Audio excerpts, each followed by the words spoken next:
Nah, ini mohon maaf. Dan baiklah, marilah untuk perkuliahan supervisi di hari ini kita mulai dengan membaca doa sesuai dengan agama dan kepercayaan masing-masing. Berdoa mulai. Selesai.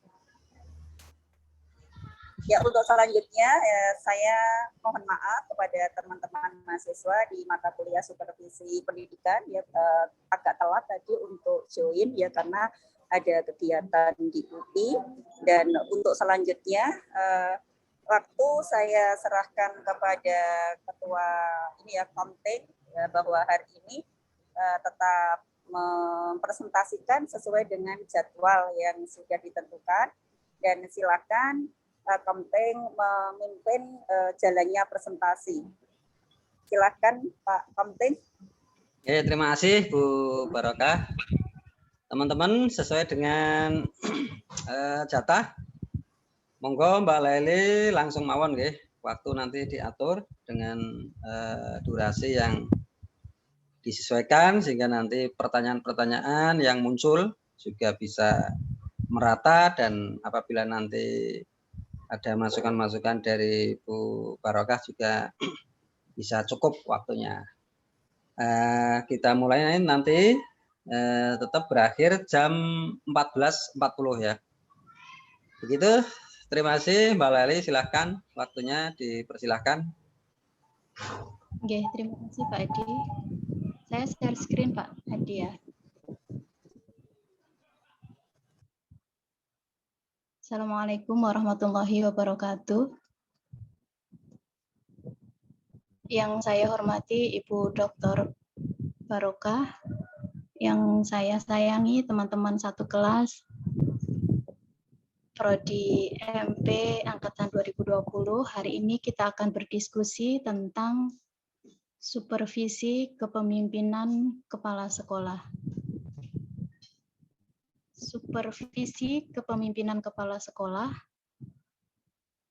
adalah kegiatan supervisi yang dilakukan untuk memperbaiki kinerja seorang kepala sekolah dalam perannya sebagai seorang pemimpin. Sebelum lebih jauh ke supervisi kepemimpinan kepala sekolah, kita terlebih dahulu harus memahami definisi kepemimpinan. Banyak sekali definisi kepemimpinan bila kita telaah referensi, akan tetapi di slide ini saya tampilkan 4 definisi kepemimpinan yang cukup mewakili dari beragam definisi kepemimpinan yang ada. Yang pertama, definisi yang disampaikan oleh Tournay mengatakan bahwa kepemimpinan adalah suatu proses yang dilakukan oleh seseorang dalam mengelola sejumlah pekerjaan untuk mencapai tujuan organisasi melalui aplikasi dari teknik-teknik manajemen. Kemudian definisi yang kedua dari Stephen Altman mengatakan bahwa proses kepemimpinan adalah proses mempengaruhi orang atau anggota organisasi untuk mengarahkan usaha-usahanya ke arah pencapaian tujuan khusus. Kemudian definisi kepemimpinan menurut James Slivham adalah suatu struktur baru dalam interaksi sistem sosial yang meliputi tujuan, sasaran, konfigurasi, prosedur, input, proses, dan output. Definisi yang keempat tentang kepemimpinan disampaikan oleh Arthur Jago yang mengatakan bahwa kepemimpinan adalah proses dan properti. Sebagai proses, kepemimpinan berarti kegiatan mempengaruhi anggota kelompok tanpa paksaan untuk mengarahkannya pada pencapaian tujuan. Sedangkan sebagai sebuah properti, kepemimpinan berarti seperangkat karakteristik yang harus dimiliki oleh seorang pemimpin untuk mencapai suatu kesuksesan dalam mempengaruhi anggota kelompoknya. Dari keempat definisi kepemimpinan yang ada, bila kita perhatikan ada kata kunci dari masing-masing definisi. Kata kunci pertama yaitu kepemimpinan melibatkan sebuah proses. Kata kunci yang kedua, kepemimpinan melibatkan atau mengharuskan adanya peran anggota kelompok. Kata kunci yang ketiga, kepemimpinan mengarah pada pencapaian tujuan organisasi. Sedangkan kata kunci yang keempat, kepemimpinan membutuhkan teknik-teknik khusus yang kita sering kenal dengan istilah seni memimpin untuk mengarahkan anggota kelompok tersebut mencapai tujuan organisasi. Dalam kajian kepemimpinan, khususnya kepala sekolah, dalam organisasi pendidikan kita mengenal istilah kompetensi kepala sekolah, sebagaimana disebutkan dalam Undang-Undang Sistem Pendidikan Nasional. Berbeda dengan kompetensi guru, kompetensi kepala sekolah ada 5. Yang nomor 1, kompetensi manajerial, nomor 2, kompetensi kewirausahaan, nomor 3, kompetensi supervisi, nomor 4, kompetensi kepribadian, dan nomor 5, kompetensi sosial. Dari 5 jenis kompetensi ini yang dekat kajiannya dengan kepemimpinan adalah kompetensi manajerial, yaitu bagaimana seorang pemimpin dilihat kemampuannya dalam mengelola sumber daya yang ada di sekolah. Kemudian selain kompetensi, kita juga mengenal istilah tipe dalam kepemimpinan. Banyak sekali tipe, ada yang menyebutnya sebagai gaya, bahkan ada yang menyebutnya sebagai model. Akan tetapi agar lebih lengkap, ini saya sebutkan semuanya dengan menggunakan satu istilah yang bisa mewakili istilah gaya dan model, yaitu saya sebutkan 9 tipe kepemimpinan. Yang nomor 1 adalah tipe autokratis. Tipe kepemimpinan autokratis, seorang pemimpin fokus pada dirinya sendiri. Kita sering mendengar istilah seorang autokrat gitu ya. Itu berarti bahwa pemimpin tersebut memegang semua kebijakan dan tanggung jawab, dan dia seringkali tidak berkoordinasi dengan bawahannya. Itu disebut tipe autokratis. Nomor 2, tipe kepemimpinan demokratis atau partisipatif. Berbeda dengan autokratis, kepemimpinan tipe ini bawahan diberi kesempatan untuk turut memiliki kontribusi atau peran baik dalam tanggung jawab, pengambilan keputusan, memberikan saran, dan lain-lain. Kemudian tipe kepemimpinan nomor 3, ini mengadopsi bahasa Prancis, kalau tidak salah melafalkannya laissez-faire, artinya tipe kepemimpinan yang memberikan banyak kebebasan untuk anggota timnya. Misalnya dalam menentukan bagaimana mereka bekerja, bagaimana mereka menetapkan deadline, dan bagaimana mereka memecahkan masalah. Kemudian tipe kepemimpinan yang nomor 4 adalah kepemimpinan birokratis. Kalau kita mendengar istilah seorang autokrat, biasanya kita juga mendengar istilah birokrat gitu ya. Sedikit berbeda dengan autokrat, pemimpin-pemimpin dengan tipe birokratis mengedepankan pentingnya mengikuti peraturan. Jadi pemimpin jenis ini, tipe ini, dia membuat banyak sekali aturan dan memastikan bahwa anggota timnya harus mengikuti prosedur yang dia buat dengan baik.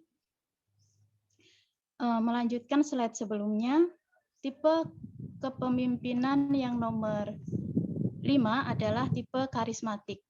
Pemimpin jenis tipe ini diikuti oleh bawahannya karena dia memiliki kepribadian yang penuh wibawa, jadi bukan sekedar karena jabatan yang dia emban. Jadi kualitas kepribadian dia yang menunjukkan bahwa dia memiliki tipe kepemimpinan ini. Kemudian tipe kepemimpinan selanjutnya adalah tipe transaksional. Tipe ini seorang pemimpin memimpin anggotanya dengan cara berbagi tugas, peran, kesempatan, serta kesejahteraan yang adil dengan seluruh bawahannya. Jadi kekuasaan tidak dimonopoli untuk dirinya sendiri, melainkan dia berbagi peran yang adil dengan seluruh anggotanya. Tipe kepemimpinan yang nomor 7 adalah tipe transformasional. Tipe ini mengedepankan ciri kredibilitas, kepercayaan diri, dan membuktikan bahwa dirinya pemimpin tersebut adalah pembawa perubahan bagi organisasinya. Jadi dia mempunyai ciri suka perubahan dan menghindari zona nyaman. Jadi dia kalau sudah mencapai satu goal, dia akan segera beralih ke tujuan yang lain karena dia punya ciri suka transformasi atau perubahan. Kemudian tipe kepemimpinan selanjutnya adalah tipe visioner. Pada tipe ini, pemimpin memimpin dengan target dan tujuan yang jelas dan dia mampu punya strategi untuk membawa anggotanya mencapai tujuan itu. Jadi, seorang pemimpin dengan tipe visioner, dia menetapkan tujuan yang jelas, mensosialisasikannya kepada bawahannya atau anggotanya, dan menetapkan strategi bagaimana dia bersama anggotanya mencapai tujuan tersebut. Tipe kepemimpinan yang nomor 9 adalah tipe kepemimpinan bertumbuh. Kita sudah mengenal tipe kepemimpinan bertumbuh ini karena kita semua kemarin sudah mengikuti pelatihan kepemimpinan bertumbuh pada bulan April lalu. Tipe kepemimpinan ini yang dibangun, dirumuskan oleh Bapak Rektor kita, yaitu kepemimpinan yang mencirikan bagaimana seorang pemimpin bisa membangun kesadaran, komitmen, dan kompetensi dirinya serta seluruh anggotanya untuk mencapai visi yang besar. Kalau kita ingat, kepemimpinan bertumbuh ini punya 5 prinsip dalam implementasinya, yang mana 5 prinsip ini mengikuti siklus hidup sebuah pohon, dimulai dari menumbuhkan benih kepemimpinan, kemudian membuat jejaring pohon, kemudian menguatkan pohon dari badai, kemudian kalau tidak salah prinsip yang nomor 5 dari kepemimpinan bertumbuh adalah bagaimana seorang pemimpin itu bisa menyiapkan benih baru yang akan menjadi kepemimpinan baru. Kira-kira demikian. Oke, selain kompetensi dan tipe kepemimpinan, kita juga mengenal istilah peran kepala sekolah. Ada 7 kira-kira. Yang pertama adalah perannya sebagai seorang pendidik atau educator. Dia juga berperan sebagai manajer, administrator, supervisor, wirausahawan, pencipta iklim kerja, dan leader. Dari 7 peran ini, yang dekat kajiannya dengan kepemimpinan adalah yang nomor 7, yaitu leader, yaitu peran seorang kepala sekolah sebagai pemimpin. Kemudian, kenapa kok dalam slide ini, diskusi siang ini kami tampilkan peran, tipe, dan kompetensi kepala sekolah, karena nantinya ketika supervisi kepemimpinan itu dilakukan di sekolah, kita butuh instrumen untuk mengetahui sejauh mana kompetensi kepemimpinan seorang kepala sekolah. Bisa dilihat dari kompetensinya yang ada 5 tadi, bisa dilihat dari tipe kepemimpinannya, bisa dilihat dari perannya. Jadi instrumen untuk mengukur kepemimpinan, kinerja kepemimpinan kepala sekolah, kita bisa breakdown berdasarkan peran, gaya atau tipe, serta kompetensinya.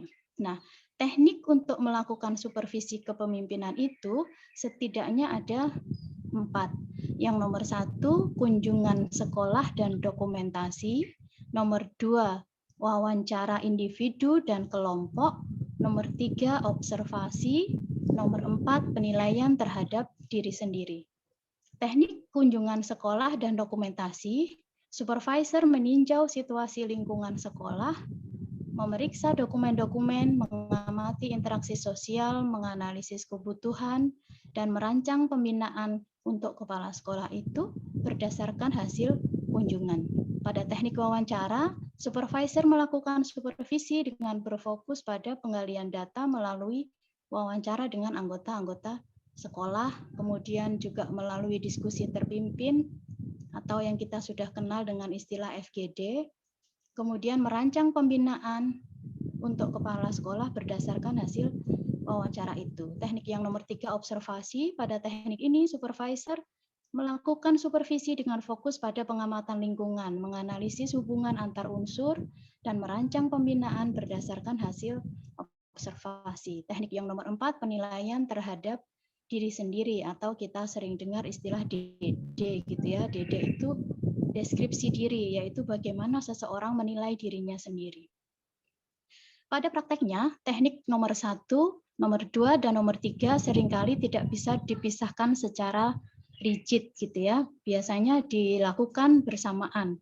Seorang supervisor berkunjung ke sekolah, menganalisa dokumen, sekaligus melakukan observasi dan wawancara. Berbeda dengan teknik yang nomor 4, karena nomor 4 ini biasanya instrumen yang dibuat, entah itu untuk mengukur peran atau tipenya, itu diisi sendiri. Biasanya berupa blanko yang kemudian diisi oleh kepala sekolah yang bersangkutan, bagaimana dia melihat dirinya, bagaimana dia melihat perannya. Misalnya tadi peran kepala sekolah kan ada 7.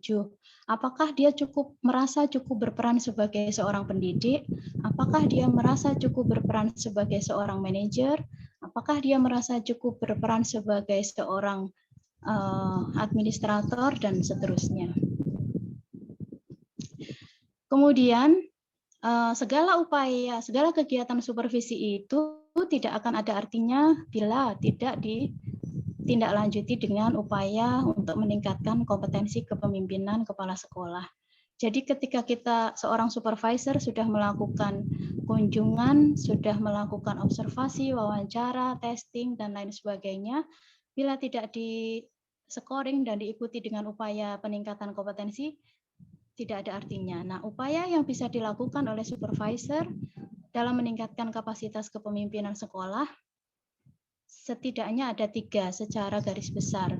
Yang nomor 1, karena peningkatan kompetensi diri itu sebuah hal yang tidak mudah, maka kita memulainya harus dari internal yang bersangkutan. Artinya, kita harus menggugah kesadaran si kepala sekolah tersebut tentang peran dan tanggung jawab dia yang sangat besar demi tercapainya tujuan organisasi. Karena tanpa menyadari tanggung jawabnya yang besar, kita tidak bisa banyak berharap dia dapat meningkatkan kompetensinya. Kemudian upaya yang kedua, setelah tumbuh kesadaran tentang tanggung jawab dan peran, kita juga harus berusaha menggugah kesadaran kepala sekolah agar terus mau belajar meningkatkan kompetensi kepemimpinannya. Mengapa begitu?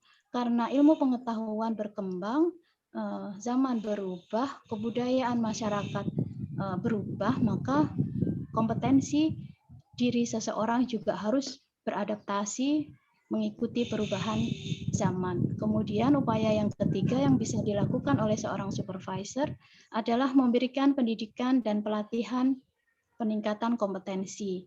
Model pendidikan dan pelatihannya ada banyak, seperti yang biasa mungkin dilakukan oleh Ibu Lili ya, di Balai Diklat itu banyak sekali kegiatan pelatihan peningkatan kompetensi, capacity building, pelatihan integritas seorang pemimpin, dan lain-lain. Kira-kira itu. Demikian presentasi dari saya tentang supervisi kepemimpinan kepala sekolah. Selanjutnya, waktu saya kembalikan kepada Pak Edi untuk memimpin jalannya diskusi. Silakan Pak Edi. Baik, terima kasih Mbak Leli, luar biasa sekali presentasinya. Yang mana ini membawakan judul supervisi kepemimpinan sekolah ya. Ini paling tidak tadi ada 4 garis besar. Yang pertama itu adalah peran daripada kepala sekolah, ya, kemudian tipe atau gaya kepala sekolah, kompetensi kepala sekolah, dan bagaimana teknis pelaksanaan supervisi kepemimpinan kepala sekolah. Baik teman-teman, kita bagi menjadi 2 termin, ya. Yang pertama ini 3 penanya, disilahkan monggo Bapak dan Ibu-ibu untuk menanyakan, memberi masukan ataupun mungkin menyanggah ya. Silahkan. Izin tanya Pak Edi. Oke, Bu Yuli ya. Ya. Oke Bu, silakan Bu. Ya terima kasih waktunya. Mbak Laili, saya sudah lihat slide-nya tentang kepemimpinan. Oke. Kita menyoroti kepemimpinan saat sekarang ini. Banyak kepemimpinan yang hanya memimpin secara internal atau intern saja. Jadi faktor eksternalnya itu sering diabaikan. Padahal kan seorang pemimpin itu harus pintar dalam memanage internal dan eksternalnya. Jadi eksternalnya misalkan hubungan antara seorang pemimpin, katakanlah kepala sekolah misalkan ya, katakanlah karena di slide tadi ada kepala sekolah.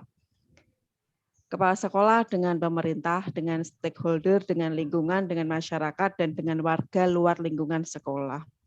Kemudian kalau internalnya itu masyarakat, kepala sekolah itu dengan antara misalkan kalau kepala sekolah ya guru dengan warga sekolah lainnya. Jadi kebanyakan kepala sekolah itu hanya memikirkan internalnya saja. Jadi misalkan kedisiplinan warganya, kedisiplinan anak buahnya atau gimana seperti itu.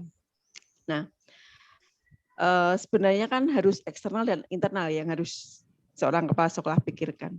Nah, saya sering baca-baca jurnal itu, kayaknya yang lagi ngetren sekarang itu adalah servant leadership, kepemimpinan melayani. Jadi bagaimana dia bisa melayani secara internal dan secara eksternal. Jadi poin-poin yang harus dia kerjakan itu seorang pemimpin itu harus paham. Nah,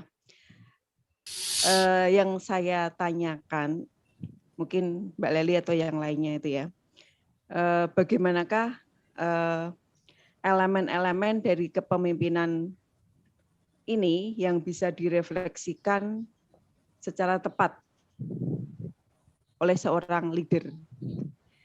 Jadi bagaimanakah elemen-elemen kepemimpinan ini yang dapat direfleksikan secara tepat oleh seorang kepala sekolah misalkan, atau seorang leader yang lain misalkan.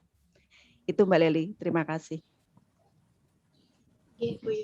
Baik Bu Yuli, yang kedua silakan. Ini sudah saya catat Bu Mbak Laili, nanti saya ingatkan kalian. Pak Anugrah, monggo Pak Anugrah, silakan. Siap.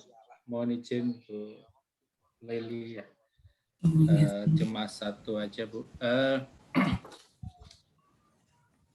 Mungkin Bu Laili di sekolah Ibu sudah mengalami beberapa kali pergantian dari kepemimpinan di sekolah Ibu.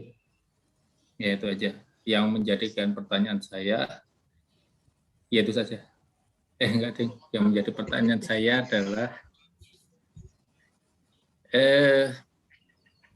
mohon dijelaskan menurut Bu Laili yang selama ini beberapa kali perubahan itu yang paling cocok menurut Bu Lili itu kepemimpinan model apa sih yang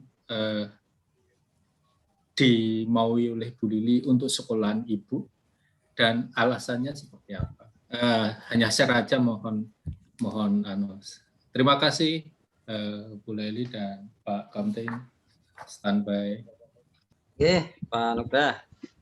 Satu lagi, silakan. Saya Pak Edi. Oke, Bu Arin. Silakan Bu. Ye, matur nuwun Pak Edi. Ye. Assalamualaikum warahmatullahi wabarakatuh. Waalaikumsalam warahmatullahi wabarakatuh. Ya, Mbak, begini. Jadi selama ini memang seorang pemimpin itu ya, kepala sekolah terutama ya, itu pekerjaannya luar biasa sekali. Dan seringkali sampai waktunya itu tidak ada lagi untuk memikirkan sekolahnya begitu. Ada tugas sana, tugas ini, bahkan tugas luarnya pun sangat banyak sekali. Contohnya mungkin ada teman kita ya Bu Farida, itu seperti itu juga saya lihat. Nah ini memikirkan anak istrinya Bu, atau memikirkan yang di rumah tidak ada. Masalahnya kan tentu saja banyak sekali lah. Sebetulnya seorang pemimpin itu kan sebetulnya tugas tambahan ya. Kepala sekolah itu sebenarnya kan tugas tambahan. Tugas utamanya pastinya ada lah. Seringkali justru termasuk supervisi ini sebetulnya kan tugas yang dibebankan kepada dia sebagai seorang pemimpin. Nah ini bagaimana sebenarnya seharusnya ya kita memprioritaskan suatu keadaan yang memang seringkali sehingga nanti prinsip-prinsip supervisi, kegiatan supervisi ini tidak bisa dilaksanakan secara maksimal karena keterbatasan waktu yang tersedia oleh seorang pemimpin atau kepala sekolah. Mungkin itu Mbak Leli pertanyaan saya. Jadi mungkin sama-sama kayaknya kita tidak di pendidikan ya Mbak ya, di pendidikan menengah ya, mungkin nanti share sama teman-teman nih seperti apa sih sebetulnya menatanya, karena di tempat saya sendiri juga pemimpin ini seringkali kontrol itu lepas gitu karena memang terlalu sibuknya ya kegiatan-kegiatan di luar gitu. Ngaten Mbak Leli. Baik teman-teman, Bapak-Bapak dan Ibu-Ibu, ini Mbak Leli ada 3 pertanyaan. Yang pertama ini dari Bu Yuli tentang servant leadership ya. Utamanya adalah bagaimana elemen-elemen kepemimpinan tentang servant leadership ini bisa diterapkan ya. Kemudian yang kedua adalah Pak Anugrah tentang seringnya terjadi pergantian kepemimpinan, kemudian yang paling cocok itu seperti apa ya model kepemimpinan yang bisa diterapkan gitu ya. Kemudian Bu Arin ini hendaknya seorang pemimpin ini kan mengurusi ya dalam arti ya standby di tempat, namun demikian bagaimana apabila ini kemudian kenyataannya ini sering ya mobilitasnya tinggi, terus bagaimana upaya untuk memimpinnya. Saya kira itu kurang lebih ya, nanti bisa ada penjelasan maupun penambahan-penambahan. Silakan Mbak Leli. Ya, terima kasih Pak Edi. Yang pertanyaan pertama dari Ibu Yuli tentang servant leadership. Saya sebelum membuat slide PowerPoint ini membaca beberapa jurnal, memang ada style yang menyebutkan kepemimpinan yang cenderung memberikan pelayanan gitu ya. Jadi bahwa pemimpin itu bukan penguasa, melainkan justru dialah pelayan dari anggotanya. Nah, secara sebenarnya itu enggak baru ya, bukan hal baru. Sejak dulu itu dalam literatur yang lama itu juga sudah dikenal ada 4 gaya kepemimpinan. Namun enggak saya masukkan di slide ini katanya karena kata Prof. Tri kemarin enggak usah banyak-banyak gitu ya. Saya masukkan yang penting-penting saja.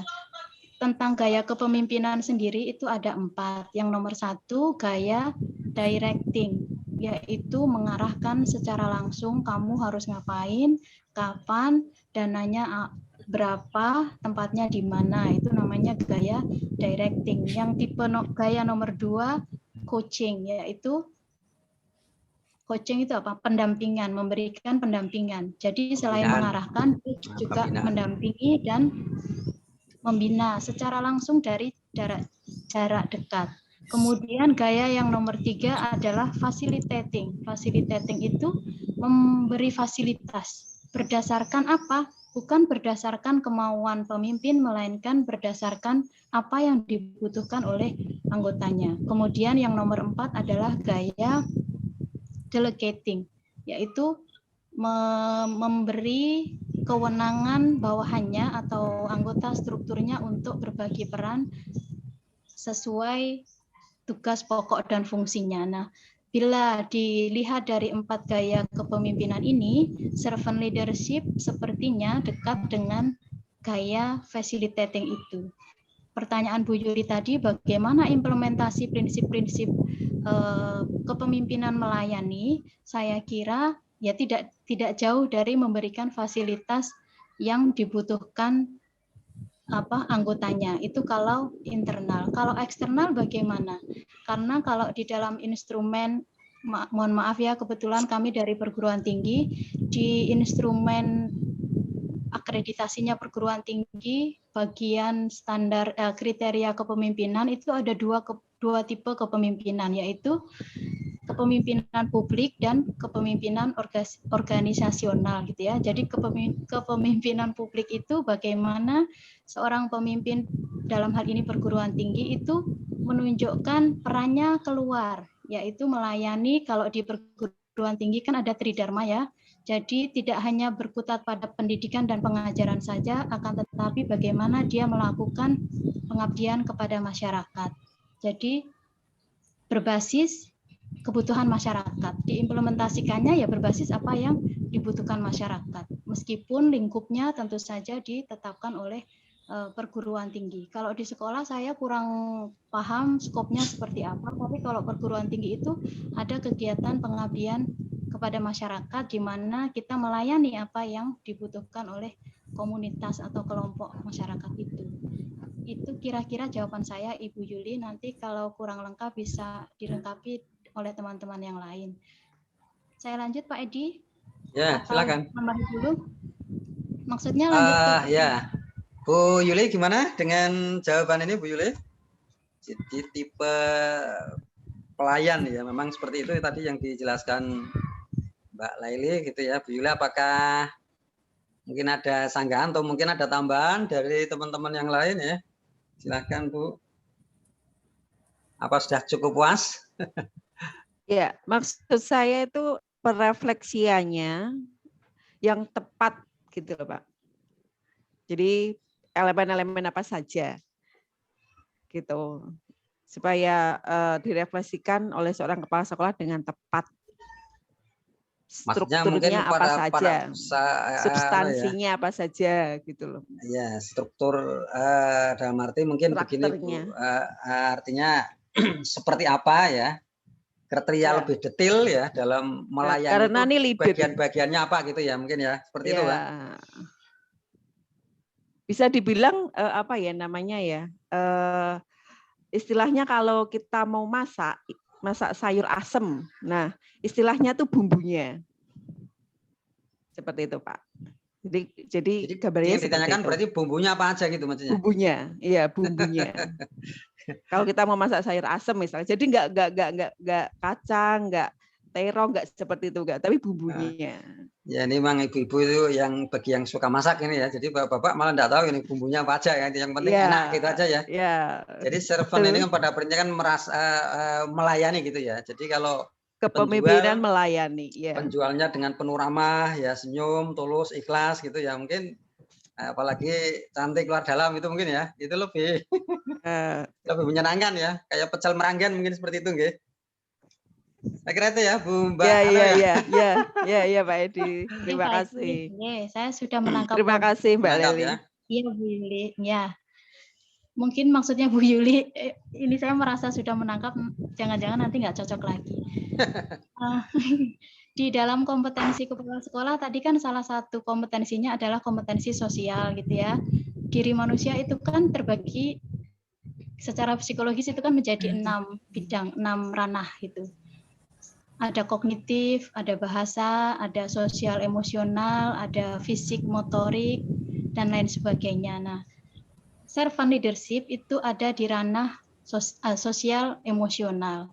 Lalu apa bahan-bahan kalau itu dianalogikan menu masakan yang ada di ranah servant leadership? Saya kira yang paling tampak dalam pengembangan sosial emosional seorang pemimpin itu adalah sikap mendengarkan dulu, Bu Yuli, mendengarkan dulu. Jadi kemampuan seorang pemimpin mendengarkan orang lain. Jadi tidak mengedepankan pendapatnya, akan tetapi mengedepankan bagaimana dia mampu mendengarkan kebutuhan orang lain. Atau yang dalam psikologi itu biasa disebut ya listening ya. Kemudian setelah kita bisa mendengarkan orang lain, kita harus mampu mengempati. Mengempati itu memahami kondisi orang yang kita ajak bicara. Jadi berusaha memahami sesuai sudut pandang orang tersebut. Kemudian setelah mendengarkan, mampu mengempati, kita juga harus mampu mentransformasikan kemauan orang itu sesuai apa yang kita mampu dalam skop lembaga kita. Kalau dia kepala sekolah berarti ya tugas dan perannya sebagai seorang kepala sekolah. Jadi servant leadership itu ada di wilayah sosial emosional, atau kalau ditarik ke kompetensi kepala sekolah, dia ada di wilayah kompetensi sosial. Indikatornya sudah ada di Sisdiknas itu ada ya. Indikator kompetensi sosial itu saya kurang hafal, tapi kira-kira ya kemampuan mendengarkan orang lain, memahami perspektif orang lain, dan lain-lain. Kira-kira itu. Mohon bantuan ya teman-teman. Iya, terima kasih Mbak Leli. Demikian Bu Kemudian Yuli untuk ya. Pak Edi. Iya, Ya, silakan oke. yang lain, monggo. Oke, tadi untuk pertanyaan yang kedua, Mbak Leli, itu Oke, tenang. kaitannya dengan Pak Anugrah tadi ya. Ini mungkin Ya, juga lihat ini juga ya, lihat kondisional juga seperti apa tempatnya dan juga momennya mungkin ya, karena tentu masing-masing tempat, masing-masing tingkatan ini kan berbeda ya dengan model ya atau yang cocok kepemimpinan seperti apa kan. Mungkin ini kaitannya dengan tempatnya Bu Mbak Laili mungkin ya, seperti apa yang pernah ada pergantian kepemimpinan, monggo bisa dijelaskan. Ya, pertanyaannya kan tipe kepemimpinan apa yang paling disukai tadi kayaknya begitu. Bukan yang paling cocok. Kalau yang paling cocok itu nggak ada. Yang paling cocok adalah yang paling sesuai dengan karakteristik kelompok itu. Ada kalanya seorang pemimpin harismatik harus sesekali otoriter. Ada kalanya seorang pemimpin transformasional harus karismatik. Jadi saling melengkapi antara satu tipe dengan tipe yang lain. Itu kalau pertanyaannya yang mana yang paling cocok. Ya, jawabannya yang paling sesuai dengan situasi di mana kepemimpinan itu harus dimunculkan. Tapi kalau di pertanyaannya yang mana yang paling disukai, kalau saya yang bertumbuh. Di sini ada Bu Rektor ya. Kebetulan itu model kepemimpinan baru yang saya baru tahu dan terpesona gitu. Banyak sekali butir-butir dari kepemimpinan bertumbuh itu yang memberikan inspirasi untuk kita semua dan rasanya itu melengkapi dari model kepemimpinan yang lama. Begitu Pak Anugrah. Kenapa suka ya? Karena butirnya lengkap sekali dan itu dekat gitu. Bapak Rektor itu memunculkan model kepemimpinan bertumbuh itu begitu holistik gitu. Jadi tidak sekedar menyentuh aspek-aspek teknis manajemen, tapi juga spiritualitas di situ ada. Nah itu saya suka Pak Anugrah. Oke, begitu teman-teman ya. Pak Anugrah, puas ya Pak Anugrah ya? Nggih, siap. Oke, terus aku pertanyaan... agak terkejut dengan kata-kata menyentuh dan sampai lebih dekat tadi. Sedekat apa saya mau tanya itu sebenarnya. Oke, berikutnya pertanyaan ketiga Mbak Leli tentang Bu Arin. Ini juga mungkin berbeda juga masing-masing tempat ya karakteristiknya. Tentunya di perguruan tinggi ini justru pemimpinnya harus keluar ini mungkin ya. Tapi kalau SMK kayaknya beda ini ya mungkin ya. Mungkin separuh-separuh mungkin ya. Jadi kalau ditinggal terus mungkin bisa saja tidak jalan kan begitu mungkin ya. Tapi ini apabila kepala sekolah juga tidak menjalin kerjasama dengan di luar, ini juga repot juga ya. Monggo Mbak Leli. Nggih, Bu Arin. Saya juga mengalami dan merasakan bagaimana kegiatan penelitian dan pengajaran itu nggak bisa kita lakukan secara maksimal karena kita menempati posisi-posisi tertentu yang lebih banyak mengerjakan tugas tambahan ketimbang tugas pokok kita sebagai pendidik perguruan tinggi.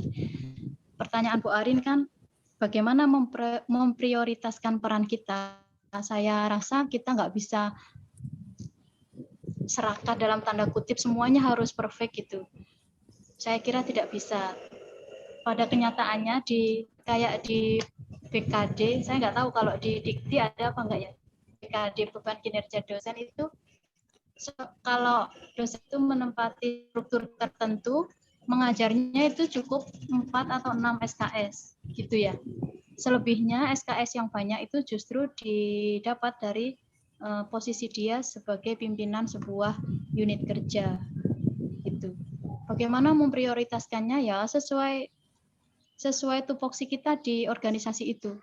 Kalau memang pembagian SKS-nya kalau di perguruan tinggi itu sudah jelas segitu ya kita sesuaikan saja dengan aturan pemerintah. Saya kira kok begitu karena kalau kita ingin fokus banget ke pengajaran ya tentu tugas kita sebagai unsur yang kepemimpinan tadi ya nggak tercapai karena kapasitas mental, emosional manusia kan terbatas juga.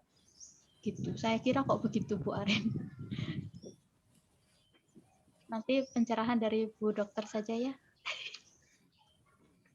Sudah Pak Edi. Jadi mungkin ini juga Mbak Leli artinya kan begini.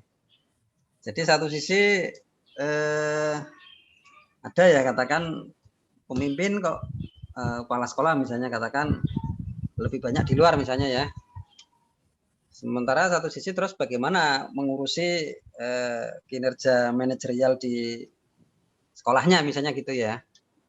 Nah, sementara di satu sisi yang lain tentunya justru bagaimana bisa berjalan gitu. Karena yang jelas apabila pemimpin ini tidak keluar gitu, tapi hanya di dalam saja ini kan kemajuannya tidak bisa tercapai gitu loh. Nah, ini bagaimana bisa berjalan satu sisi pemimpin ini bisa keluar gitu ya dalam rangka menjalin ya, kerjasama dan sebagainya, lobby dan sebagainya, tetapi juga di satu sisi di sekolahan itu juga tidak terbengkalai itu loh. Mungkin seperti itu mungkin. Oh iya. Ya. Pemimpin itu kan tidak bekerja sendiri ya, dia punya struktur, punya badan gitu. Jadi kalau kita keluar kan kita nggak mungkin di kantor itu kosong kan ya, nggak mungkin. Itulah kenapa tadi ada salah satu gaya kepemimpinan namanya delegating gitu ya. Jadi kita ada juga tipe yang satunya itu partisipatif. Jadi kita harus berbagi peran dengan orang lain. Ketika kita keluar ya harus ada yang menjaga gawang di kantor gitu. Jadi pentingnya fungsi delegasi itu ya itu agar kita tidak kehilangan momen ketika kita tugas keluar gitu. Jadi organisasi ibarat sebuah tubuh gitu ya, nggak mungkin kita bekerja sendiri.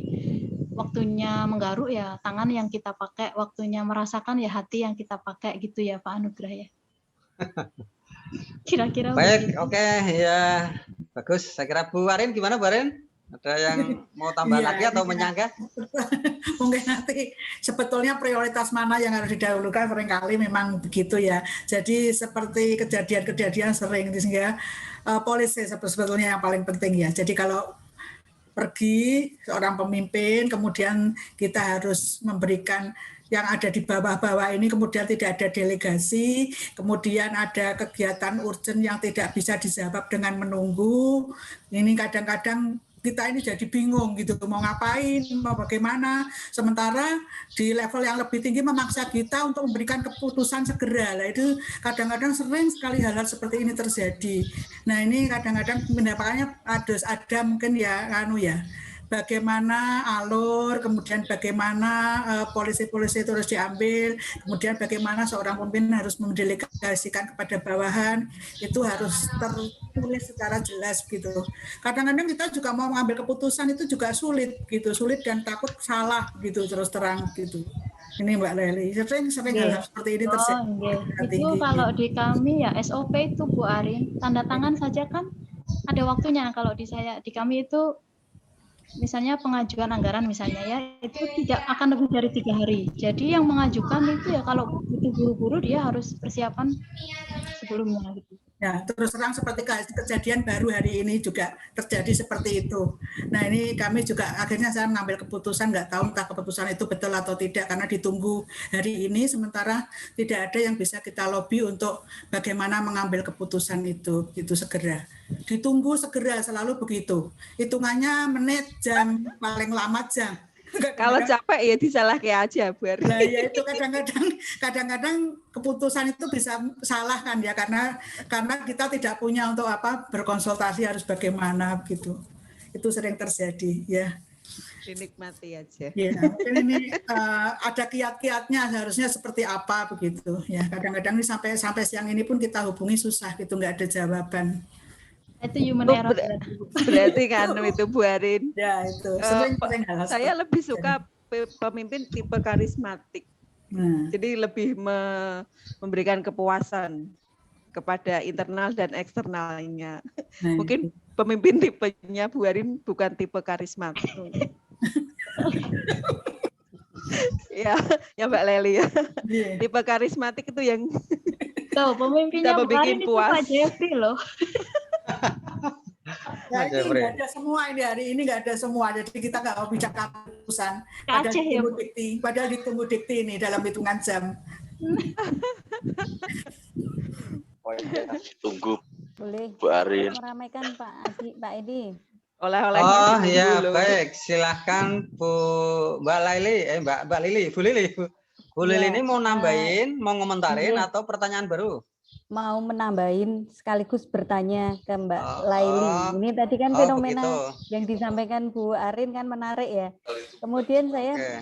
jadi bertanya-tanya begini Mbak Laili. Jadi seorang pemimpin itu kan punya masa ya. Dia nggak mungkin selamanya jadi pemimpin. Kita jadi pemimpin di instansi kan juga punya masa 5 tahun, 4 tahun, dan seterusnya.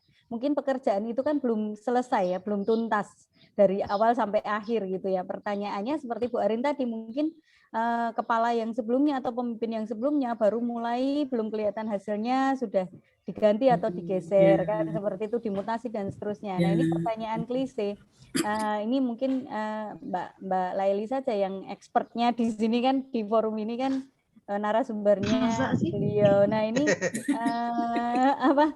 Kita lebih ke proses atau ke hasil ya. Ini pertanyaan sering disampaikan. Tapi kadang-kadang kalau kita menjawab ke proses, tapi hati nurani kita kan arahnya cenderung ke hasil gitu ya. Kita melihatnya produknya kan gitu, seperti yang ditanyakan Bu Yuli juga, mesti ditanya apa hasilnya seperti itu. Jadi apa sih Mbak urgensinya dan mungkin penguatan gitu ya dari Mbak Laili itu, kalau yang pemimpin yang menguatkan proses itu yang seperti apa, dengan mungkin segala kekurangan dan kelebihannya, yang menguatkan hasil itu seperti apa, yang berorientasi pada hasil. Dan menurut panjenengan, jenengan lebih cenderung yang mana untuk kepemimpinan pendidikan, apa yang kelihatan hasilnya atau yang membangun proses? Karena membangun proses itu kan juga tergantung pada kebijakan pemimpin berikutnya juga. Kalau tidak diteruskan kan juga jalannya juga baru setengah kan gitu. Ini pemimpin kan jalannya panjang gitu ya Mbak Leli ya. Terima kasih, monggo. Mbak Lali, ini pertanyaan tambahan ya, Mbak ini. Leli. Karena memang kepemimpinan ini kan kalau dibahas ini ya Mbak Leli. Kepemimpinan ini kalau dibahas enggak akan selesai-selesai ya.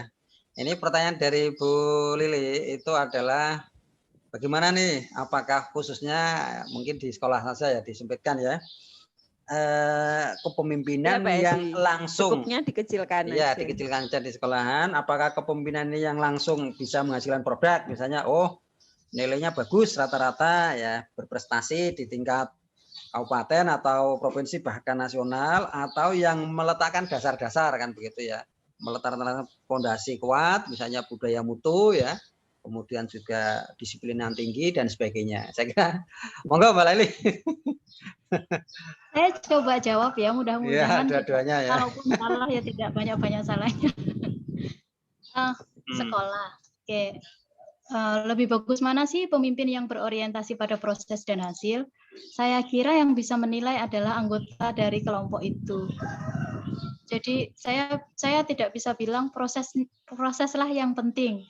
Padahal yang dibutuhkan oleh lembaga itu ketika itu adalah hasil. Gitu. Saya kira kok begitu, Bu. Pertanyaan itu seperti pertanyaan gini. Leadership itu hasil belajar atau bawaan lahir, gitu toh sebenarnya. Padahal ada teori yang ketiga. Kalau teori kepemimpinan itu ada 3. Kontingensi. Iya, yang ketiga itu konvergensi namanya. Iya, jadi pemimpin itu selain dia harus punya bakat kepemimpinan, dia juga harus belajar. Jadi gabungan antara dua aspek itu. Ada orang yang lahir dengan potensi kepemimpinan yang luar biasa, akan tetapi dia tidak kuliah manajemen, kayak kita ya kira-kira nggak bisa maksimal kepemimpinannya. Ada yang kuliah tinggi-tinggi, tapi dia dari lahir nggak punya bakat, ya kira-kira nggak bisa optimal potensinya. Seperti itu. Jadi yang mana yang lebih penting, proses atau hasil? Saya kira ya dua-duanya. Ada kalanya kita harus segera melihat hasilnya. Misalnya apa ya? Akreditasi itu ya, sampai ada plesetan. Kalau dulu kan instrumen disebut borang, itu sampai ada plesetan bondo ngarang, bohongin orang gitu ya. Itu karena hasil lebih penting. Tapi ada kalanya proses yang lebih penting. Seperti yang tadi disampaikan Pak Konting, bagaimana kita harus pelan-pelan menciptakan budaya mutu di lembaga kita. Kira-kira begitu, Ibu. Gantung kebutuhan dan kesepakatan organisasi ya Mbak ya. Nggih. Ora cocok karo Prof Joko Widodo iki. Saya penggemar beliau. Iya. Tapi ya di samping manajemen proses ya manajemen strategi juga penting juga. Aduh, semester 3 nanti ada manajemen strategik. Lah itu OTW. Iya. Baik, ada lagi teman-teman? Boleh nambahin dikit nggak? Boleh, Oh, Pak Simon. Pas Mas Simon, silakan Mas. Kan Ini mau termin nambahin. yang Simon ini, termin yang Prof. kedua ini ya, termin yang Ya. kedua silakan. Sebetulnya kan tadi kita sedang membahas dalam sebuah kepemimpinan itu proses ataukah hasil yang penting ya. Tetapi kadang-kadang kalau dalam tingkat kepemimpinan bukan yang pada top manager, tentu ada orang yang punya kepentingan lain gitu terhadap hasil daripada sebuah kepemimpinan. Jadi kalau menurut saya mungkin bergantung daripada sudut pandang mana gitu ya. Kalau misalnya perguruan tinggi swasta misalnya, ketika yayasan memiliki kepentingan tertentu, tentu arah kepemimpinan itu ya harus mengarah kepada kepentingan yang lebih tinggi ya gitu. Nah ini kan jadi konflik of interest. Seandainya terjadi konflik of interest dari antara katakanlah kepala sekolah sebagai pemimpin dari dengan pihak lain, itu mana yang harus diutamakan kira-kira ya? Oke. Itu mungkin pertanyaan dari saya. Nambahin Oke. apa nih? Yang diutamakan yang lebih tinggi powernya. Sementara kan kita harus mengakui untuk menjadi kepemimpinan yang berhasil itu selain memiliki katakanlah bakat, memiliki juga proses ya. Kan kita diajar untuk seperti itu, bahwa proses itu kadang-kadang lebih penting daripada hasil. Tapi kadang-kadang kalau nggak hasil, kepemimpinannya juga bisa berganti gitu kan dalam prakteknya. Nah, kira-kira gimana sih pandangannya kalau kita menghadapi hal yang seperti tadi Bu Arin bilang, ini ada sesuatu yang harus saya putuskan dalam waktu singkat, sementara pengambil keputusannya juga belum ada misalnya gitu. Tetapi harus diputuskan misalnya, harus diberi jawaban. Nah, ketika hal-hal seperti ini terjadi, kalau kita dalam posisi pemimpin yang terjepit, kira-kira gimana itu? Harus bersikap gimana ya? Mungkin ada ini curhat nih, Mas Simon curhat nih jadinya nih. Pak, kalau kejepit Ambil. biar nggak sakit, Kak. Yang terjepit biasanya nggak bosnya, anak buahnya itu posisinya. Wah, seru. Ayo monggo Bu Farida. Baru muncul ya Mbak Farida iki. Oke, Mbak Leli. Maaf teman-teman tadi sambil nyimak. Seminggu diokrok-okrok ping 3 ini. Jadi men Sambil Gerak menyimak oke, Bu. tadi pertanyaannya luar biasa semua, tetapi kalau di lapangan tentu saja beda dengan teori itu pasti. Cuman kalau talking about leadership itu memang leadership itu tadi disampaikan Mbak Leli itu kalau ada yang sudah bawaan dan itu sebenarnya bisa dipelajari dan disitulah leadership itu art ya, seni. Jadi kalau tadi ada pemimpin yang tidak pernah di tempat itu saya mengalami sih dan saya iya. Tetapi alhamdulillah 2 kali menjadi kepala sekolah Yang di penting swasta bukan Bu selama 4 Farida tahun. sendiri. Iya, di swasta selama 4 tahun, di sini selama 2 tahun ini itu alhamdulillahnya masih dan semoga masih bisa mengendalikan semua dengan baik. Yaitu dengan itu tadi kayaknya tadi sudah disampaikan Bu Arin ya, policy. Jadi kalau saya tidak ada, maka itu sudah jelas siapa yang mengambil keputusan itu adalah yang layer kedua, wakil kepala sekolah. Kaitannya dengan humas ya yang harus mengambil keputusan itu. Tetapi kita harus tahu konsekuensinya karena sudah memberikan policy seperti itu, apapun keputusannya kalau ada take risk-nya, ada resikonya ya kepala sekolah sebagai kebetulan ini pimpinan tertinggi di sebuah sekolah ya harus bertanggung jawab. Jadi kadang memang gitu Bu Arin, saya juga nyadari, apalagi kalau pas kita rapat HP harus silent kalau di Kemendikbud itu pengalaman saya, dan di situ harus segera diputuskan karena itu hubungannya dengan anaknya komite, hubungannya dengan kebijakan dan lain-lain. Ya sudah, itu ranah siapa? Oh, itu ranahnya Waka Kesiswaan. dia mengambil keputusan apa, meskipun akhirnya dampaknya luar biasa, ya saya harus menerima itu karena kita sudah ada kesepakatan. Kecuali kalau semuanya harus kepala sekolah, rasanya tidak bisa, semuanya harus pemimpin, itu tidak bisa. Sehingga di situ policy itu bukan hanya sekedar kita sampaikan, tetapi pasti harus ada dokumen yang kuat, harus ada dokumen yang di situ yang menandatangani bukan hanya kepala sekolah, bahkan semua layer ikut menandatangani. Dan kaitannya tadi juga supervisi ya. Supervisi itu kalau di sekolah menengah, ini mungkin Pak Edi juga mengalami hal yang sama.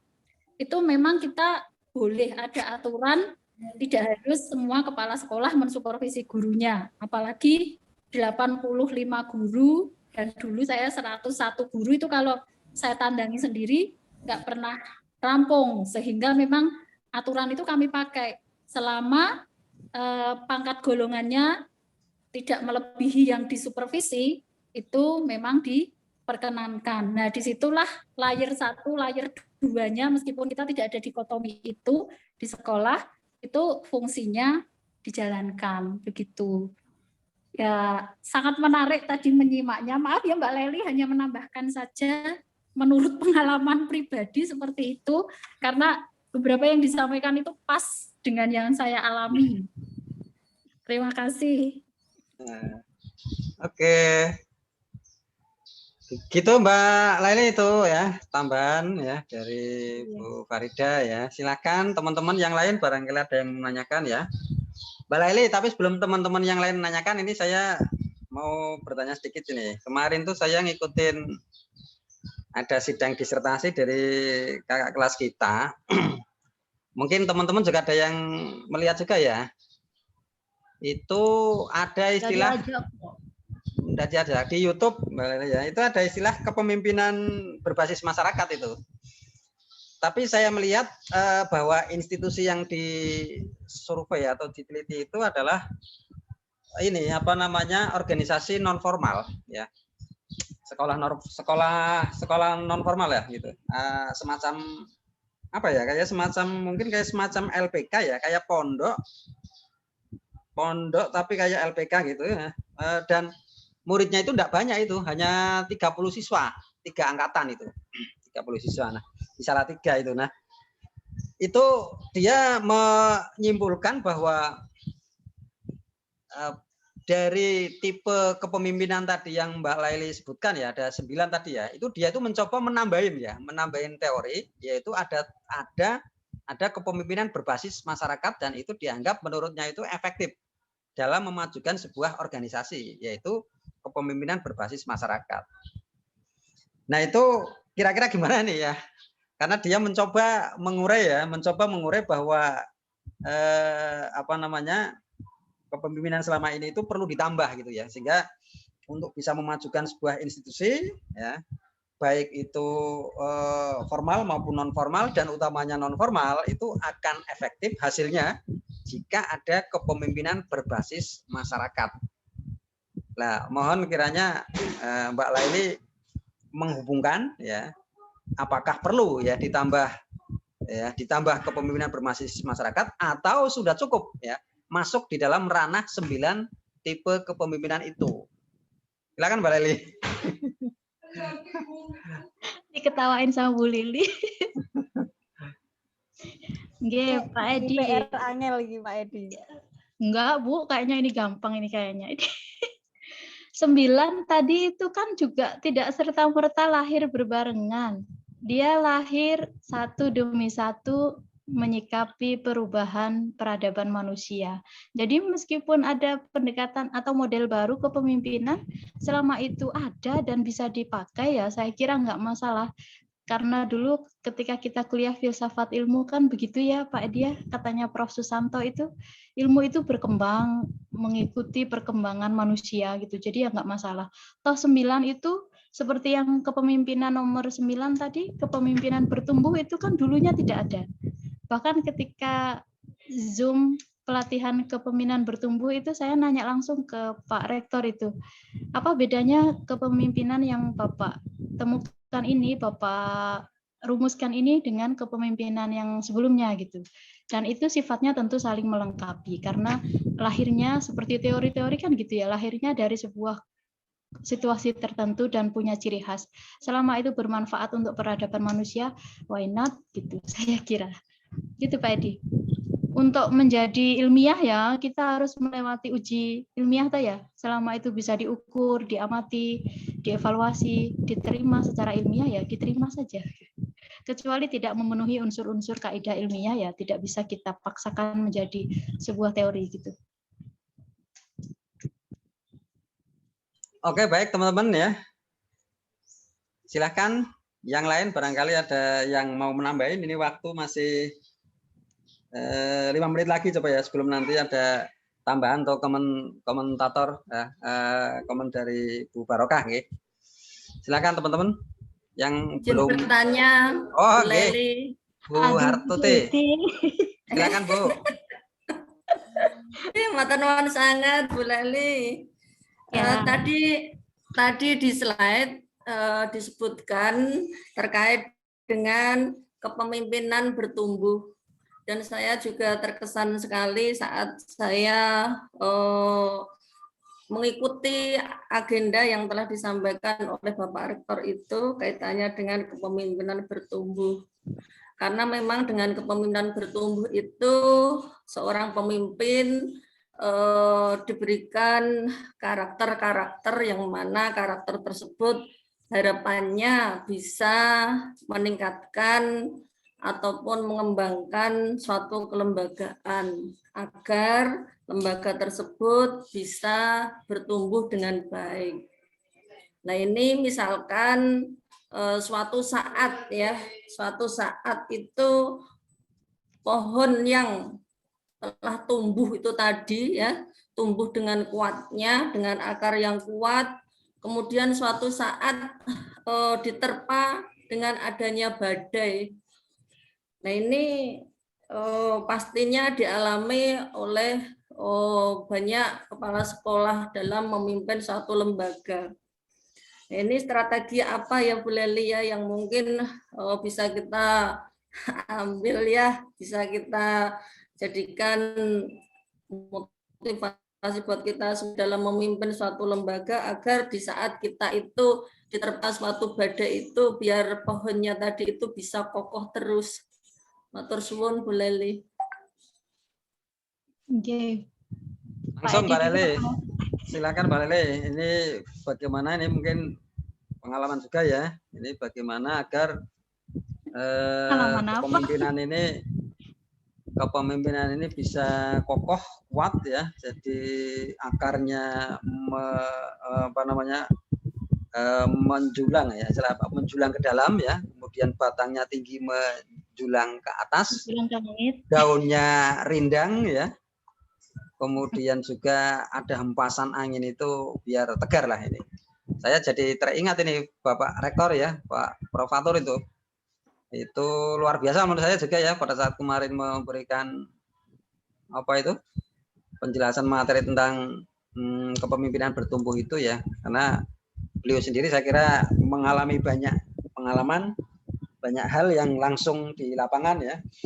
Begitu mungkin terpaan dari luar tetapi nyatanya masih kokoh begitu ya. Dan itulah yang kemudian membuktikan mana yang dalam tanda kutip tentunya yang benar dan yang salah kan begitu ya. Artinya tentu di situ ada memerlukan konsistensi ya, kekuatan untuk merangkul semuanya ya gitu ya. Silakan Mbak Ano. Pak Edi, yang benar dan kurang benar. Jadi nggak ada yang salah. Ya Pak ya. Ya silakan Mbak Ano. Artinya kan begini ya. Jadi mungkin Bu Barokah nanti bisa juga ya. Karena saya mengikuti di media massa serangannya kan banyak sekali itu Profator. Tapi bisa merangkul semua dan bisa kokoh ya. Bagikan pohon itu tadi ya. Akarnya menghunjam ke dalam kuat ya, pohonnya semakin tumbuh besar ya, nyatanya di periode kedua dipilih lagi kan gitu ya, kemudian luar biasa sekali kebijakan-kebijakan saya kira juga ya bisa dirasakan lah ya kemajuan-kemajuan ya meningkat menjadi world class university dan sebagainya lah, saya kira semua bisa menyaksikan itu ya. Nah itu seperti apa mungkin ini dalam pandangan Mbak Laili dulu ya, kira-kira apa sih, ada kekuatan apa ya di balik itu ya. Nah nanti Bu Barokah nanti biar bisa menambahi secara pengalaman real ya di lapangan. Kemarin saya sebenarnya ingin nanyakan itu ya langsung ke Prof. Fatur, tapi karena waktunya habis ya enggak sempat saya menanyakan itu ya. Terima kasih. Monggo Mbak Laili. 5 menit lagi ya. Okay. Oke. Ibu Tuti dan Pak Edi. Prof. Fatur dulu juga sudah menyampaikan untuk menjadi sebuah pohon yang kokoh di mana akarnya itu menghujam dalam ke tanah dan batangnya menjulang ke langit, itu ada 10 yang bisa ditransinteralisasikan di dalam diri seorang pemimpin, meskipun tidak mudah. Nah, saya akan membacakan saja 10 yang bisa kita ikhtiarkan itu. Versinya Prof. Fathur Rahman. Nomor 1, agar pohon itu bisa kuat menghadapi badai, sebagaimana prinsip kepemimpinan bertumbuh yang nomor 4. 1, kita harus merubah mindset bahwa ketidakpastian atau masalah yang terjadi dalam kehidupan kita itu sudah lumrah gitu. Jadi kita harus bersahabat dengan ketidakpastian. Ini artinya kita harus merubah mindset bahwa semakin tinggi pohon itu tumbuh, semakin kencang angin menggoyang gitu ya. Jadi kita yang harus merubah mindset kita bahwa masalah yang datang itu untuk mendewasakan kita. Nomor 2, siap bersanding dan bersaing. Kalau kita analisis, siap bersanding dan bersaing itu pun ada muatan positif di situ, mindset yang positif di situ, bahwa bersaing itu enggak masalah, bahwa bersanding dengan orang lain itu justru dapat menguatkan diri kita. Kalau dulu mungkin mindset lama itu kita menganggap saingan gitu ya, sekarang sudah enggak usum saingan, yang usum adalah kooperatif gitu ya, bekerja sama. Kemudian nomor 3, petualang memecah badai. Nomor 4, mengukur terpaan badai. Jadi ini simple dan puitis sekali, akan tetapi di dalamnya kayaknya banyak sekali yang harus kita pelajari dan berusaha kita miliki dalam diri kita kalau ingin menjadi seorang pemimpin bertumbuh. Nomor 5, tidak boleh putus asa. Nomor 6, mengantisipasi terpaan badai. Jadi ini berkenaan dengan kesiapan mental dan fisik kita ya, karena ada kata mengantisipasi. Jadi seorang pemimpin itu harus punya radar yang bisa mengantisipasi tantangan dari dunia sekitar. Nomor 7, kesalahpahaman selalu bisa diuraikan. Nah, ini loh yang saya suka sekali dengan pemikiran Prof. Fathur Rahman, bahwa optimis sekali gitu beliau menghadapi masalah yang menyelimuti atau mengelilingi kepemimpinan beliau. Saya ulangi nomor 7, kesalahpahaman selalu bisa diuraikan. Ini strateginya tentu beliau banyak ya, tapi setidaknya mindset beliau itu sudah positif gitu terhadap berbagai masalah. Nomor 8, bangkit dari titik nol. Itu mengindikasikan bahwa separah apapun masalah yang kita hadapi, serendah apapun titik kita saat ini, kita bisa bangkit mencapai yang tertinggi gitu. Nomor 9, menjadikan kekalahan sebagai titik balik. Jadi sebagaimana poin-poin sebelumnya, ada spirit yang sangat luar biasa dari butir prinsip nomor 4 dari kepemimpinan bertumbuh. Yang nomor 10 terakhir dari prinsip nomor 4 adalah keyakinan tetap bersemi saat krisis. Nah, poin-poin yang sangat syarat dengan spiritualitas seperti keyakinan ini loh yang membuat menurut saya konsep kepemimpinan bertumbuh ini layak kita implementasikan dalam organisasi kita karena holistik sekali sifatnya. Jadi kita tidak hanya bergantung pada keterampilan manajemen, tapi juga menyandarkan semua masalah kepada hal-hal yang transenden gitu di luar kita gitu. Keyakinan itu kan saya kalau menerjemahkan itu sebagai adanya iman di hati kita, sehingga sebanyak apapun badai, terpaan, cobaan yang mengelilingi kepemimpinan kita, kita tetap bisa bertumbuh. sehingga mencapai tunas-tunas baru kepemimpinan. Kira-kira itu Bu Tuti dan Pak Edi. Mohon maaf kalau salah menafsirkan. Oke, baik. Matur nuwun sangat Bu Leli. Mbak Leli atas jawaban-jawabannya tadi ya, saya kira sudah cukup memberikan penjelasan lah ya bagi kita. Saya kira kemudian tibalah saatnya Bu Barokah untuk memberikan komentar ya dan pencerahan juga bagi kita. Ini utamanya kalau dikerucutkan itu kemudian sampai pada tipe kepemimpinan ini nampaknya Bu Barokah, dan sudah ke aplikatif, yaitu kaitannya dengan berbagai macam tipe tadi ya, utamanya itu adalah kepemimpinan bertumbuh. Ini kalau bisa sih bisa diterangkan lah, artinya juga sempat kemarin dijelaskan juga kepemimpinan yang bagus itu juga kepemimpinan yang bisa diwariskan ya, artinya menghasilkan kader juga, menghasilkan kader yang nanti kemudian bisa meneruskan ya, menumbuhkan benih-benih yang lain. Dan nah ini juga adakah gitu ya Bu Barokah, sekaligus nanti mohon pencerahannya, istilahnya adakah kemudian provator ini yang kader itu siapa gitu loh, yang kader itu ya, sehingga kok bisa hebat seperti itu loh Bu Barokah ya. Nah kemudian apabila ada, ini berarti yang kader itu hebat lagi kan gitu ya. Ini sekilas saja bagi saya ya. Tapi apabila tidak ada, ya mungkinkah tadi ya itu adalah sebagai sebuah bakat ya gitu ya. Tapi bakat tadi disampaikan Mbak Laili juga apabila tidak ada terpaan proses ya, terpaan proses yang kemudian memberikan kedewasaan ya bagi seorang juga saya kira tidak bisa juga itu loh. Mohon pencerahannya Bu Barokah, silakan Bu. Terima kasih. Ya, terima kasih ya kepada Komting yang sangat luar biasa ya ini ya. Jadi Komting yang luar biasa bisa memimpin teman-temannya yang luar biasa juga ini di kelas ini ya, di kelas ini ya. Jadi Komtingnya jos nih Bu. Oh, boten. Enggak Bu. Ya ini sudah ini ya sudah mempraktekkan kepemimpinan di kelas ini ya, sangat luar biasa dengan gaya kepemimpinannya ya. Jadi sangat luar biasa yang saya ini ya amati dan saya perhatikan dari awal sampai akhir ya, diskusi yang sangat ini ya luar biasa aktifnya.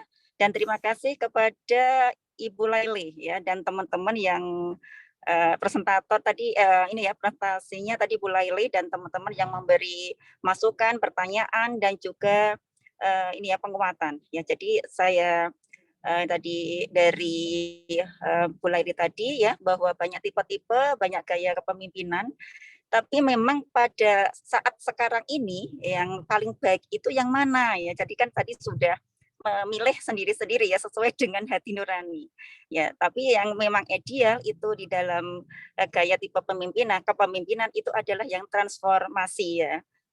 Tetapi pada kenyataannya itu dari tipe gaya itu perlu ada perpaduan ya, jadi tidak hanya transformasi tapi juga sekarang ada yang karismatik, ada juga perpaduan dengan yang bertumbuh ya, jadi tidak serta-merta hanya satu saja. Jadi itu akan memunculkan kepemimpinan yang lebih sempurna.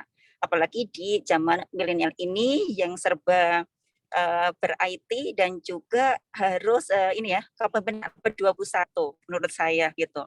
Jadi tadi transformasi yang ideal tapi juga perlu dipadukan dengan yang lainnya, termasuk tadi yang karismatik, kepemimpinan bertumbuh apalagi ya. Jadi sudah teman-teman sudah menjelaskan tadi bahwa untuk kepemimpinan ya seorang pemimpin itu harus bisa mengkader anak buahnya menjadi pemimpin. Ya tentunya ini ibu kepala sekolah atau juga kaprodi, ada juga yang pengawas, ini tentunya sudah mengkader dari yang junior ataupun juga yang lebih mumpuni di suatu bidang tertentu. Ini sebetulnya sudah mengkader ya, sudah memasukkan ke kepemimpinan bertumbuh begitu. Jadi maksudnya seperti itu. Kemudian saya lihat tadi ya ada yang karismatik. Jadi kalau yang karismatik itu tentunya ini banyak dijumpai pada pesantren salafiyah ya, pada seorang kiai. Jadi sebagai semuanya ikut takdim kepada kiai ya, itu karismatik. Ini banyak sekali penelitian yang sudah dilakukan oleh Dr. MP ini yang karismatik ini, termasuk temannya Pak Edi ini ya, Pak Dr. Haryadi, teman saya itu tentang karismatik ya. Ahmad Haryadi, betul. Iya itu. Dan ini ya, jadi kemudian juga yang lainnya, tapi tentunya teman-teman tadi sudah bisa memberi ini ya pengalamannya, ya ternyata semuanya baik. Tapi yang penting adalah tadi yang ideal itu transformasi dengan memadukan gaya tipe yang lainnya untuk saat ini, ya begitu. Dan untuk selanjutnya saya ini ya sambil melihat ya kepada tadi Bu Lili ya tadi ya, Bu Lili juga masukannya bagus, kemudian Pak Nugraha, Pak Simon, Bu Yuli tadi ya, yang biasanya kan sambil nyetir tadi sekarang sudah on time di depan kamera, ternyata fokus sekali. Kemudian Bu Megi dan Bu Hartuti ya, Mas Pak Dede ya, ini sebetulnya sudah melengkapi dari apa yang terjadi kepemimpinan saat ini. Tapi kemudian mengerucut ke kepala sekolah. Jadi kepala sekolah adalah seorang individu yang menjadi pemimpin di suatu lembaga. Tadi sudah dijawab juga oleh teman-teman yang ada di sini. Bisa ini tadi ya, menjalankan sebagai manajer tadi kan. Sebagai manajer, tapi juga manajer yang bagaimana sebagai manajer seorang manajer di suatu lembaga. Ini tentunya jangan tadi ada yang harus otoriter, itu ada yang seperti itu ya tadi ya. Tapi kalau otoriter nanti anak buahnya malah menjadi tertekan, yaitu seharusnya ya jangan seperti itu ya, memilih yang tepat sehingga nanti bisa menumbuhkan pemimpin-pemimpin yang lebih ya di antara bawahannya gitu. Dan begitu saja yang bisa saya tambahkan Pak Edi yang karena tadi sudah terjawab oleh teman-teman mahasiswa yang sangat luar biasa. Dan ini maaf ya saya masih sambil di mobil juga, tapi nggak kelihatan di mobil ya. ya. Begitu Pak Edi saya kembalikan dan saya memberi jempol 3 kali untuk diskusi saat ini. Jadi saya belajar dari teman-teman mahasiswa yang dari latar belakang yang bervariasi.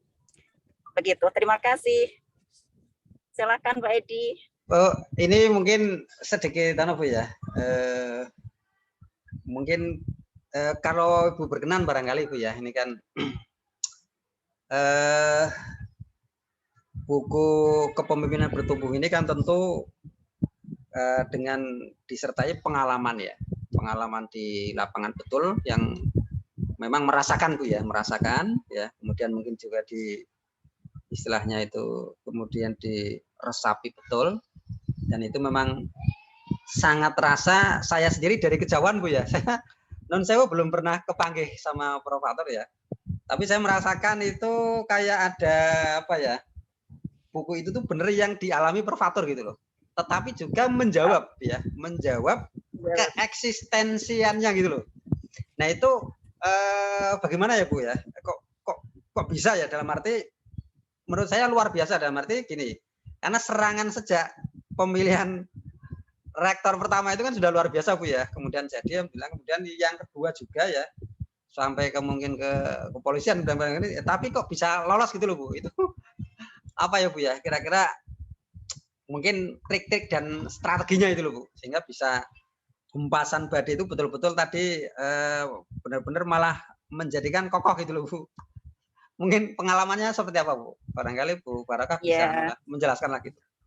Ya, jadi memang itu tidak terlepas dari pemimpin ya, bahwa pemimpin itu juga harus sebagai individu ya, jadi harus mempersiapkan dengan SQ-nya, doa, kemudian keberagamaannya itu, kemudian hubungan sosial, kemudian juga tentunya hubungan kepada ilah ya Allah ya, itu ya tentunya doa, dan juga tim yang solid ya. Jadi ini tentunya kalau seorang pemimpin itu tidak berdiri sendiri di suatu lembaga, tetapi merupakan suatu kerja tim ya. Jadi sebetulnya pemimpin itu adalah tim gitu ya. Jadi tidak sendiri-sendiri ya. Jadi kalau timnya solid maka seorang pemimpin itu juga solid seperti itu.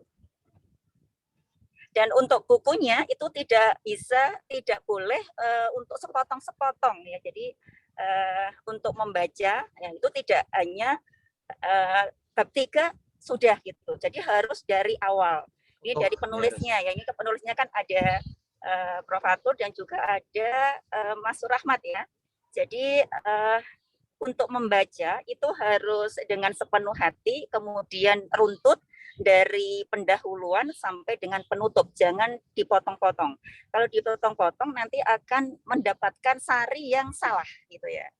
Jadi seperti halnya kalau membaca buku itu jangan sepotong-sepotong dari pengantarnya sampai dengan penutup. Begitu Pak Edi dan teman-teman. Ya Bu, terima kasih pencerahannya. Itu teman-teman. Oh ini sebentar, masih ada pertanyaan satu ini di chat nih dari Mbak Megi, Mbak Laili. Mohon izin ya, ini masih ada waktu 5 menit lagi. Izin bertanya Bu Laili, bagaimana kepemimpinan kepala sekolah dalam menginternalisasikan nilai-nilai karakter? Oh. Ini udah ngerjain saya kayak. Mana sih Pak Edi? Oh di chat. Di chat. Bagaimana kepemimpinan kepala sekolah? Oh, saya kira udahan.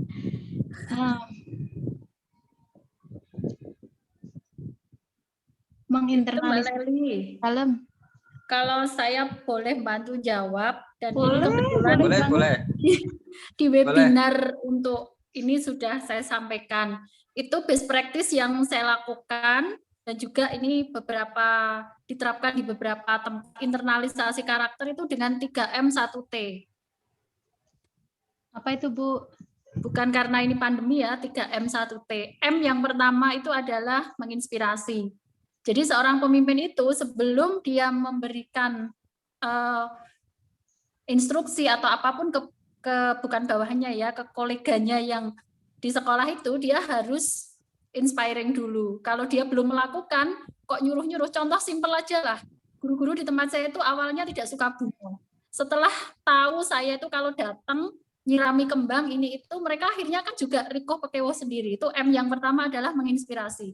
M yang kedua, setelah mereka melakukan, kita tidak berhenti memotivasi.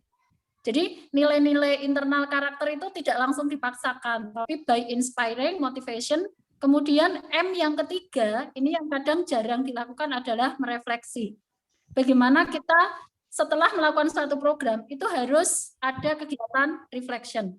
Nah, T-nya itu adalah terus-menerus atau sustainable-nya itu. Sustain-nya ini yang kadang kita susah untuk mempertahankan. Kadang kalau jauh itu lupa, tidak controlling, makanya saya selalu misalnya saya sedang tidak di tempat, maka apel pagi yang selalu kami lakukan kalau saya ada itu kami lakukan secara daring. Jadi best practice yang sudah kami bukukan juga itu dengan 3M 1T. Berbagi pengalaman aja itu Mbak Leli menjawab pertanyaan dari siapa tadi ya? Teman kita. Mbak Megi. Kaitannya dengan internalisasi karakter yang ini sudah dipakai terutama sekolah-sekolah menengah kejuruan yang menerapkan GSM atau Gerakan Sekolah Menyenangkan. Gitu Mbak Leli, menambahkan aja monggo. Saya beberapa waktu lalu juga kebetulan ngisi webinar pendidikan karakter di lembaga PAUD. Kira-kira ya seperti yang disampaikan Ibu Farida, akan tetapi ada satu yang belum disampaikan, yaitu bahwa nilai-nilai itu harus diajarkan dulu sebelum diinspirasikan. Jadi seperti kita semua tahu kan karakter itu punya 9 pilar ya. Kita sudah hafal mungkin ya. Nah itu harus diajarkan dulu. Diajarkan dalam arti di anak-anak atau anggota sekolah itu dibuat mengerti, memahami esensi dari substansi dari karakter itu. Misalnya dermawan. Nah, itu kita harus transfer of knowledge dulu. Dermawan itu adalah sikap bla bla bla bla bla. Jadi dia dibuat mengerti dulu. Bagaimana kita bisa menumbuhkan karakter kalau anak-anak kita, lingkungan kita belum mengerti apa sih maksud dari dermawan itu. Nah, untuk anak usia dini itu metodenya bisa banyak, bisa melalui dongeng, biar lebih mengenal gitu ya. Jadi mencontohkan monyet yang dermawan itu berbagi pisang kepada gajah gitu. Jadi dibuat paham dulu secara definitif karakter itu apa. Setelah itu baru yang tadi keteladanan, terus diapresiasi dan lain sebagainya. Menambahi saja Pak Edi. Kira-kira gitu Mbak Maggie. Ya, baik Mbak Leli ya. Bagus sekali saya kira ya. Betul seperti tadi disampaikan Bu Barokah, mungkin diskusi kali ini merupakan diskusi yang paling gayang ini. Maka dari itu ini tadi juga sempat difoto-foto barang ya. Baik teman-teman, masih adakah satu lagi barangkali? Astaga. Nambahin atau ngomen atau apalah begitu? Pak Edi aja nambahin. Udah capek itu Mbak Leli. Cukup ya teman-teman ya. Baiklah, mudah-mudahan nanti kepemimpinan ini memang luar biasa dan pada hakikatnya adalah kita semua adalah seorang pemimpin ya. Minimal adalah memimpin pada diri kita sendiri ya. Dan itu yang kemudian nanti akan dipertanggungjawabkan ya di hadapan Allah nanti. Ya. Saya kira itu teman-teman ya. Terima kasih atas kebersamaannya dan mohon maaf apabila dalam memandu acara ini masih ada kekurangan dan mari kita tutup bersama dengan bacaan akhir majelis ya. Bismillahirrahmanirrahim.